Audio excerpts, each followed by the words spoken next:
வணக்கம். இது தமிழா செய்திகள். ஈரான் எல்லையில் நள்ளிரவில் நடந்த விபரீதம். ஈரானின் கடலோர மாகாணமான புசஸ்ரிஸில் ஊடுருவிய பகமை போக்குடைய விசித்திர வானூர்தியொன்றை ஈரானிய வான் பாதுகாப்பு படையினர் நடுவானில் இடைமறைத்து வெற்றிகரமாக அளித்துள்ளதாக ஈரானிய ஊடகங்கள் அவசர தகவலை வெளியிட்டுள்ளன. இச்சம்பவம் சர்வதேச அரசியல் மற்றும் இராணுவ தளத்தில் பெரும் பரபரப்பை ஏற்படுத்தியுள்ளது.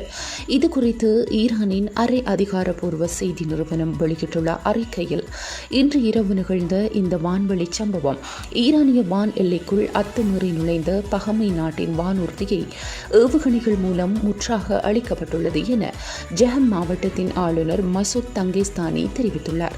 அத்துடன் வான் பாதுகாப்பு படையினரின் இந்த துரித நடவடிக்கையை அடுத்து தற்சமயம் அந்த நகரம் முற்றிலும் வளமையான மற்றும் பாதுகாப்பான நிலைக்கு திரும்பியுள்ளதாகவும் அவர் சுட்டிக்காட்டியுள்ளார். இந்த அதிரடி இடைமறிப்பு தாக்குதலானது கடந்த சில மணி நேரத்திற்குள் அரங்கேறியுள்ளதாக ஈரானின் உத்தியோகபூர்வ அரச ஒலிபரப்பு சேவை உறுதிப்படுத்தியுள்ளது என அல் ஜசீரா செய்தி வெளியிட்டுள்ளது. நன்றி.